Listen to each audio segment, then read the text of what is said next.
And this is Lala Madness. Thank you for tuning in to another episode of the Fierce Review. And you know where to reach me at all social media platforms. Also, check out the rest of my videos on YouTube at Lala Madness. And follow me on Instagram at Lala Madness _official. Therefore, we're going to get right into this one. I usually like to talk about, I do a little bit of everything. So sometimes I'll do entertainment news. Some stuff will be business news. Some stuff will actually be health. It just depends on how I'm feeling for the day and what I feel like projecting to you all. So in this case, we're going to be talking about a little business.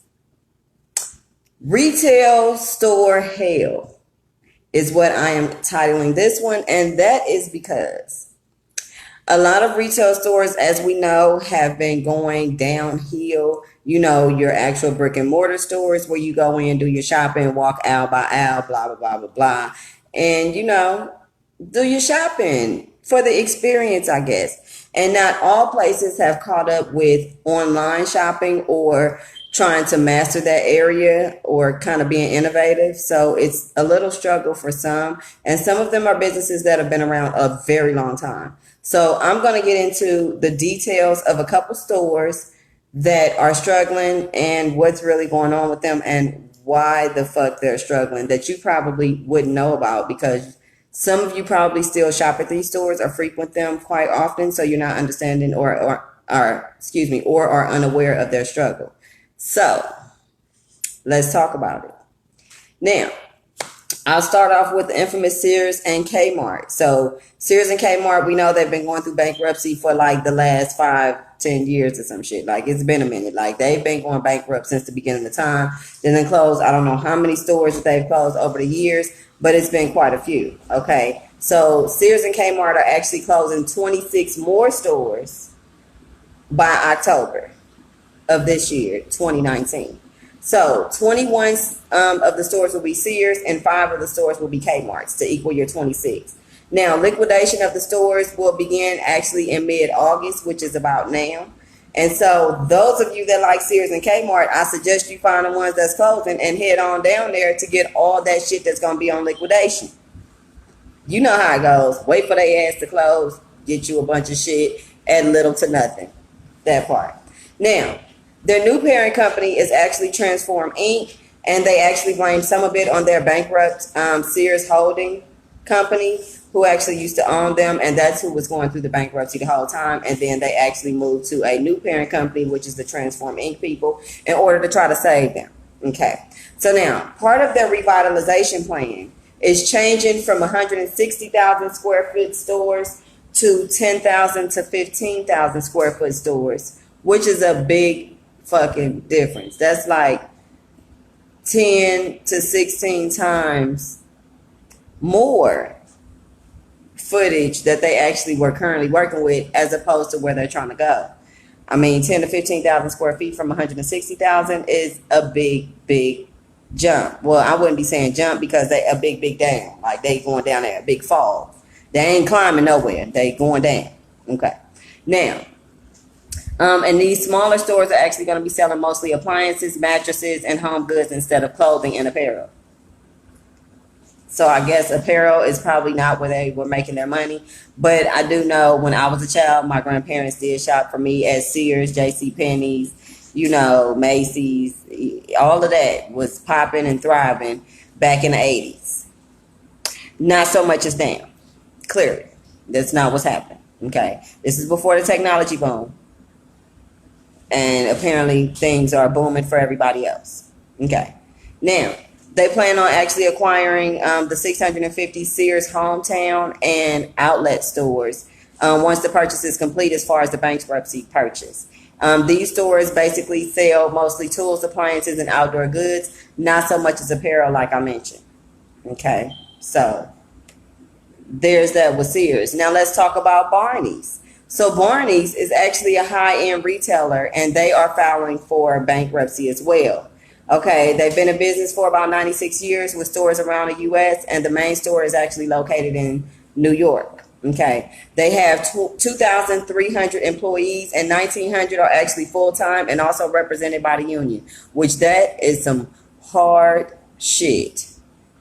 It's good for the employees, but it can sometimes be hard on the company because that means they can't drop their wages below a certain thing. They have to offer certain benefits. And a lot of their employees, like I mentioned, are full-time and they're not part-time, which means they get everything.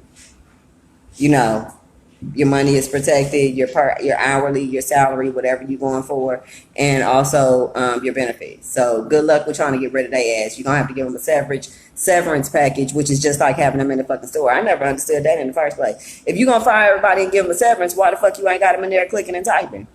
Ringing up some folks, sweeping and mopping? Something need to keep happening if I'm going to still be paying your ass. Okay? Now, they actually blame it on the high rent, which they currently owe $10 million in unpaid rent, and lower foot traffic due to online shopping. They're blaming online shopping just like a lot of other retailers are, and not as many people are coming into the stores. Maybe it's your fucking advertisement. You need to advertise a little bit more. You need to throw some shit on sale. You need to maybe open up an online store, because why the fuck have this big ass store when if you're only depending on people to come in by foot? Maybe you need to expand in the online market as well and let some niggas get some shit shipped to the house. I'm just saying. I mean, just like when they have Black Friday, I don't give a fuck. I don't go to that. I'm not about to fight everybody over no damn PlayStations and Xboxes. I'm gonna wait till Cyber Monday. Save my change. Wait till Cyber Monday. Get it shipped, and it'll arrive when they fucking get there. I'm not even about to pay for no damn express shipping, because they trick you into doing that old express shipping shit for $20 extra, and it should arrive the day before it was going to get there anyway. I've tested it out. Trust me. I did express shipping. Then I've done it where I just ordered some shit and it arrived like the same time frame. What? No. So expand your market, and you probably won't be having this Barney's. You depending on the way. Okay, excuse me. Excuse me, my little puppy is doing this little thing. Sir, hush your mouth. Excuse me. Anyway, now you've depended on pretty much waiting on everyone to come into the store to basically purchase by foot, and you notice that your traffic has declined. Which, if you've been open for 90-some years, you know over a period of time that shit started declining. It didn't just decline in year like boom last year. It's been declining. So expand your horizons, reach into other things like online stores, pop-up stores, things of that nature that are happening now. Check them out.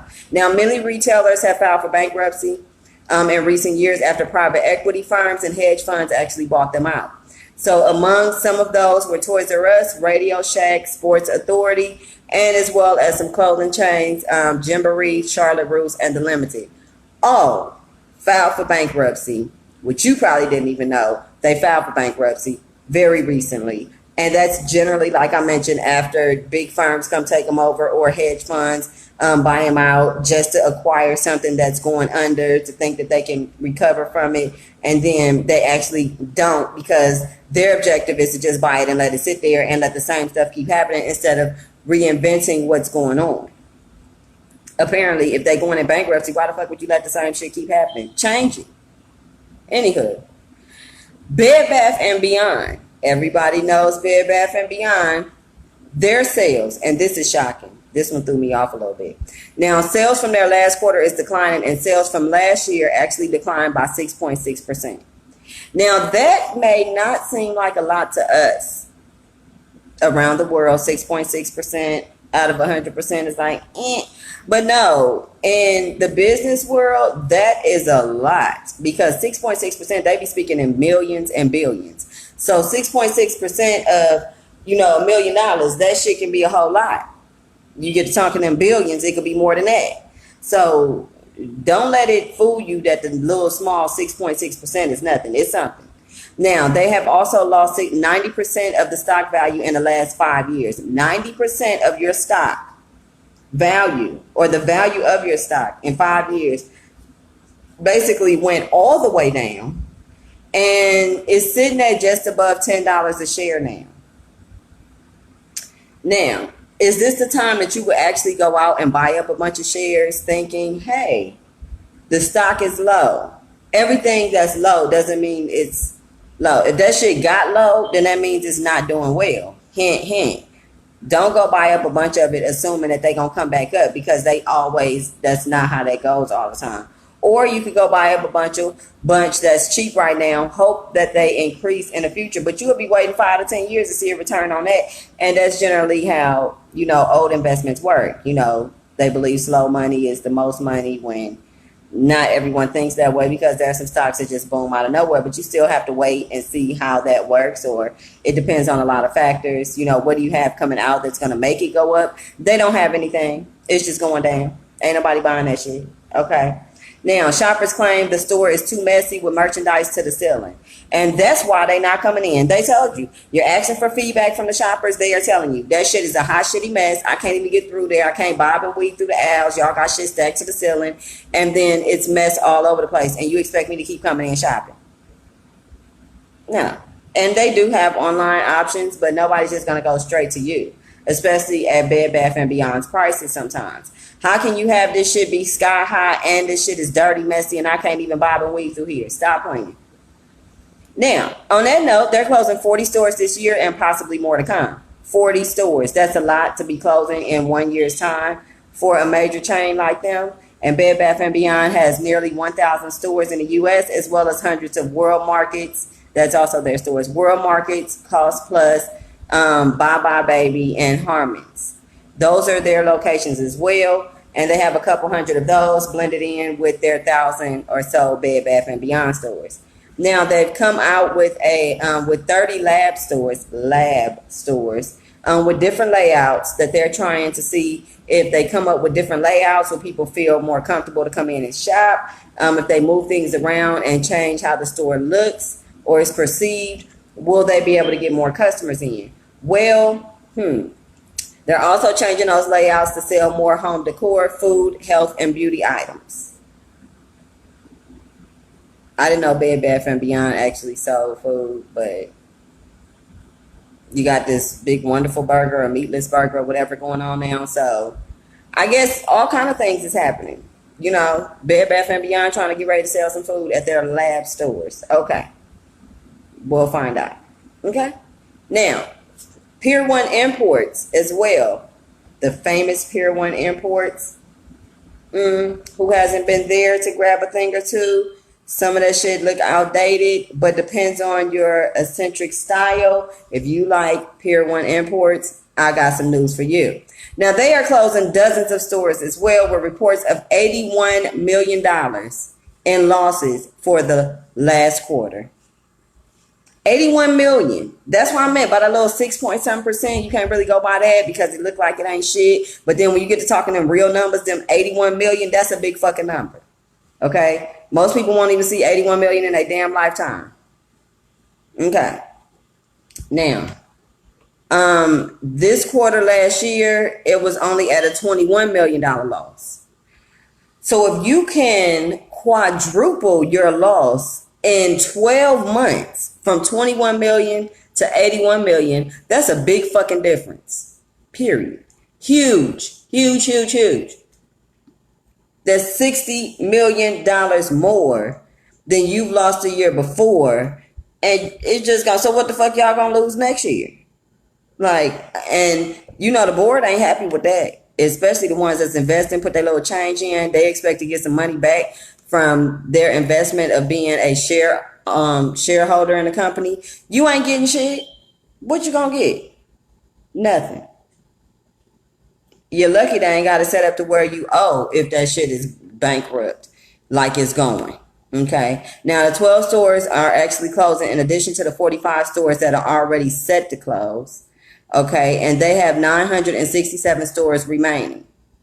Now they are having huge clearance sales to clear out inventory to compete, but also say the clearance sales could hurt the profits as well. So I don't know which way they need to go with it. If they feel like, having a clearance sale is going to do them justice, that's great. Get some of that shit out there. Make some money. Do good with that. But then, things on clearance means reduced price, means cutting into the profit margin. So how is that going to work? Okay. Now, Pier 1 Imports also initiated a reverse stock split to help in maintaining compliance with the New York Stock Exchange. If it wasn't for that, it would actually be a penny stock. Y'all know about penny stocks. When you come from being a major retailer to come to having penny stocks, or almost being a penny stock, if you don't pull that one swift ass move that they have to protect businesses out there, because they have them to protect businesses, not to protect the consumer, but to protect the business. So they did that, which I'll let you know what a reverse stock split is. According to Investopedia, a reverse stock split is a type of corporate action which consolidates the number of existing shares of stock into fewer, proportionally more valuable shares. So if you have 100 and say you condense them down to 10, they're going to be worth more, and then it's going to save your ass. That's what they did. Okay.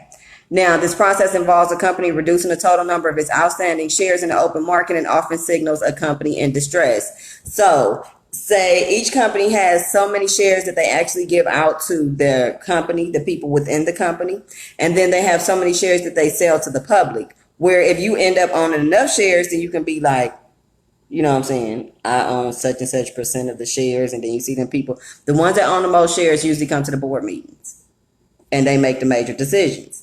However, they are now limiting the amount of shares that the public can purchase. Okay. And like they said, that signals a company in distress. That's what the fuck they was doing, in distress. Now, moving right along from Pier 1 Imports, we have Kraft and Heinz. Now, since the merging of the companies that they are suffering in sales, since Kraft and Heinz merged, which many of you may not know, they did. Part of the suffering in sales is due to the scandal with the previous CEO. And I'm not going to get into that with this because that's a totally separate issue. And also people not wanting to eat as much processed foods. So we know Kraft and Heinz have a lot of processed foods. We know people have been changing their eating habits, and that would make their ass have to be going somewhere, which is staying on the shelves and expiring and going back to Kraft and Heinz. That's how that works. Okay. Now, the company disclosed that it was writing down the value of more of its poorly performing brands, including, get this, $474 million in charges tied to Velveeta, Maxwell House, Miracle Whip, and 3 other brands that they did not disclose. Excuse me. Now, it also took a $744 million charge off for lowering sales forecast for several of its international businesses. Now, the stock plunged, I don't know why I got the hiccup, excuse me, y'all. The stock plunged 15% in early trading to a new all-time low, and it was the worst performer in the S&P 500. Shares of the company have lost nearly 40% this year. How the hell you go to being the worst performer on the S&P 500? By nobody buying your shit. By everyone staying, like I was saying before, you have to innovate. You have to change. When you see the trend of things going one way, don't just stay your ass there and think that everybody's going to be loyal to you because you is Heinz and Kraft. What? I'm loyal to you by buying your barbecue sauce because I love that old Kraft ass barbecue sauce. I love me some Heinz ketchup because I'm a ketchup eater. Don't fuck with mustard. But that ketchup though, holla at a player. Now, I'm not about to go pay $10 for some other barbecue sauce. I'm going to go and get my little dollar ass Kraft. Because I like that little honey barbecue sauce that they got. You know what I'm saying? I fuck with them. But then a lot of things are processed. And like I said, I just found out that it's certain things that I can't eat or shouldn't eat and vice versa. So I'm constantly label watching and I'm constantly changing the way that I eat. However, America did it faster than me. Which means Kraft and Heinz are suffering. Okay, there you go. They didn't keep up, and now their asses is in the low, and they've lost nearly 40% this year alone. Okay, and that's a big number, 40%. It ain't that little 7% or 6% I was just talking about. That's some big shit, okay? Now, let's move on from Kraft and Heinz to Lowe's, and this we'll close it out with Lowe's, because I know this is a lengthy one, y'all. Sorry, but had some tea, and I figured y'all should know. Now, Lowe's is actually laying off thousands of workers to decrease operation costs. Now, janitorial and assembly positions will actually be outsourced for patio furniture assembly, grill assembly, and other things that you see assembled throughout the store. They don't just come together like that. They sell it to you in a box, and you got to go home and put together 1,000 fucking pieces like you went and picked up some shit from IKEA. Yeah, yeah. Don't think when you go see it in the store and you go, oh, I want that little, that's so cute. I want that patio furniture, or I want that grill. Like, oh my God, I want that one at home. It's gonna take you 2 days to put that shit together. So how much you think they having to pay people just to sit there and put together shit all day? Yeah. So what they did was found some companies to outsource that shit to, which they've probably gotten cheaper prices than paying somebody by the hour to do that. Now, Lowe's operates more than 1,700 stores in the United States.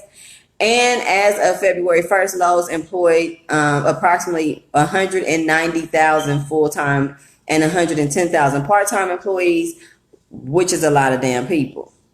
That's 250,000 people right there. Bam. Okay, in the United States, Canada, and Mexico.